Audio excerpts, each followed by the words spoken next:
Nandito tayo sa harap ng Kongreso kung saan ang trilyon na pagnanakaw ay nangyayari.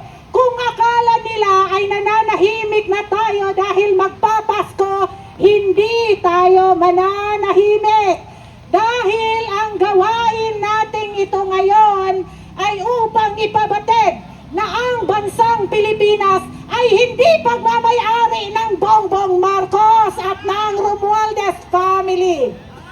Ang Pilipinas ay hindi natin pwedeng isuko sa mga banyaga.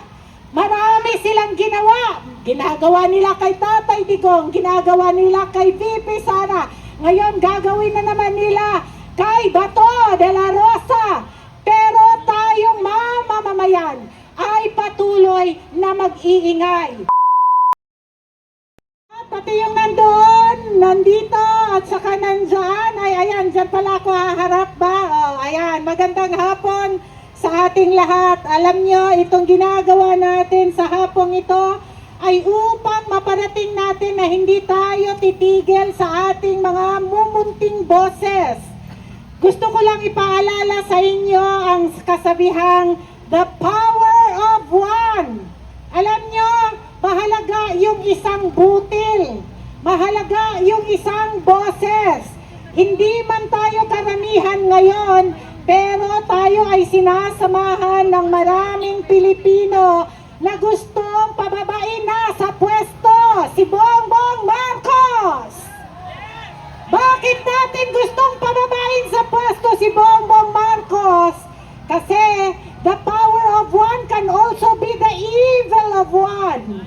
Kapag sinimulan ng isang tao, lalo lang ng namumuno ng isang bansa, ang kasakiman, ang abuso, ang pagnanakaw, lahat po ay apektado at lahat ng Pilipino na 115 ay magsasuffer o kaya'y malulugmok sa kahirapan. Ngayon naman, nandito tayo dahil nais nating muling ipabatid na ang isang boses ng Pilipino na naniniwala sa katotohanan, sa hustisya at sa kasarinlan ay hindi pwedeng busalan. Nandito tayo sa harap ng Kongreso kung saan ang trilyon na pagnanakaw ay nangyayari. Kung akala nila ay nananahimik na tayo dahil magpapasko, hindi tayo mananahimik. Dahil ang gawain nating ito ngayon ay upang ipabatid na ang bansang Pilipinas ay hindi pagmamay-ari ng Bongbong Marcos at ng Romualdez family. Ang Pilipinas ay hindi natin pwedeng isuko sa mga banyaga. Marami silang ginawa. Ginagawa nila kay Tatay Digong, ginagawa nila kay VP Sara. Ngayon gagawin na naman nila kay Bato de la Rosa. Pero tayong mamamayan ay patuloy na mag-iingay. Mula Apari hanggang Hulo, tayo ay mag-iingay at magsasabi ng katotohanan na ang Pilipino ay hindi pwedeng busalan. Ang Pilipino ay hindi bulag, hindi bingi, at hindi pipi, at hindi uto-uto. Tayo ngayon ay nandito upang muli ay ipahayag natin. Gagawa tayo ng maliit na programa upang hindi makalimutan ng mamamayang Pilipino na gising tayong lahat. Itong ginagawa nila, akala nila nakalimutan na natin yung flood control project na ginawa nila. Ang mali-malitang flood control nila, hindi makakalimutan ng taong bayan at patuloy natin silang sisingilin dito. Yung ICI na nasa ICU ay panahon na upang mamatay. Ang ICI na nasa ICU ay panahon na para mamatay. Meron silang ginagawa ngayon. Bago na naman, IPC na naman o Independent People's Commission.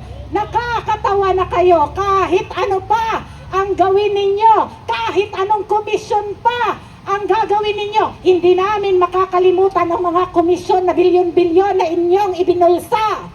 Kahit Independent People's Commission pa yung gagawin ninyo, walang saysay yan kung hindi aalis sa pwesto si Bongbong Marcos. Kami ay patuloy na magsasalita, tayo ay patuloy na maninindigan para sa kapakanan ng taong bayan. Bakit tayo nandito sa hapong ito? Dahil ang gusto natin na ang mga tao ay hindi makakatulog o hindi magpapahinga sa pagnanakaw na ginagawa sa atin, hindi natin pwedeng pabayaan. Ang power of one. Ngayon, tayo na nandito, sasamahan tayo ng mga kasama natin muli sa darating at takdang panahon kung saan ang lahat ng boses ng Pilipino ay mananaig laban sa korupsyon, laban sa pagnanakaw, laban sa mga abusadong namamahala sa atin. Papayag ba tayo na patuloy tayong abusuhin? Hindi! Papayag ba tayo na tutuloy nila ang pagbubusal sa atin? Hindi! Papayag ba tayo na tayo ay muli nilang takutin? Hindi! Ang tunay na kayumangge, hindi takot. Ang tunay na kayumangge ay hindi pipi. Ang tunay na kayumangge ay laging maninindigan laban sa mga mapang-aping pamahalaan. At makakaasa ka, Bongbong Marcos, araw-araw ka naming sisingilin sa iyong mga ginagawa. Makakaasa kayong mga congressman, Saldico, si Martin Romualdez, makakaasa kayo na walang titigil sa pagpupukaw ng inyong konsensya. Yon ay kung may konsensya pa sila. Meron pa kaya? Wala! Wala na daw konsensya. Pero tayo ay umaasa sa ating poong may kapal na ang lahat ng ginagawa natin na pagpupunyagi sa bansang Pilipinas, ang lahat ng ginagawa natin para ipaglaban ang Pilipino ay kanyang diringgin.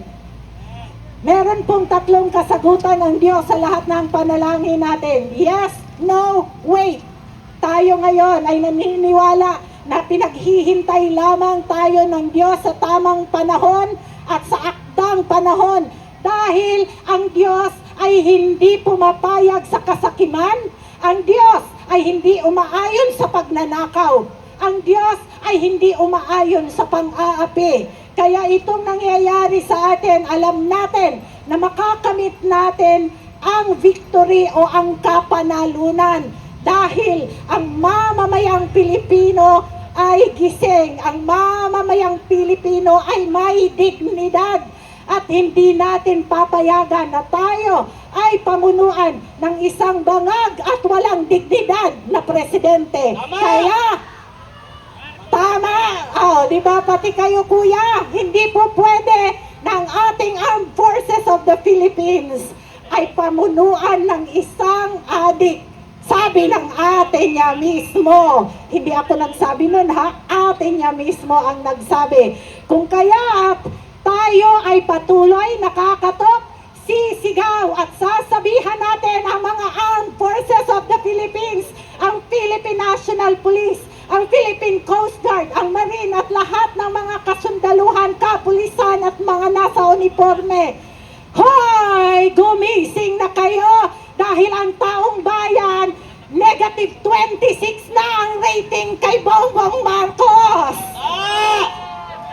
21 ang kanyang satisfaction, 27 ang kanyang negative 26 na po siya. Ayan, alam yan ni Mike Defensor at sasabihin niya, negatibo ka na sa taong bayan, pero pinuprotektahan ka pa ng iilang mga general. At ang mga general na ito ay dadating ang araw, dadating ang takdang araw na sila ay magigising at sila mismo ang tatayo sa entabladong ito para sabihin, tama na, sobra na, bumaba ka na, umuwi ka na, umuwi ka na. Bongbong, umuwi ka na! Bongbong, umuwi ka na! Bongbong, umuwi ka na! BBM resign! BBM resign! BBM resign! Martin Romualdez, mag-resign ka na rin. Maraming salamat.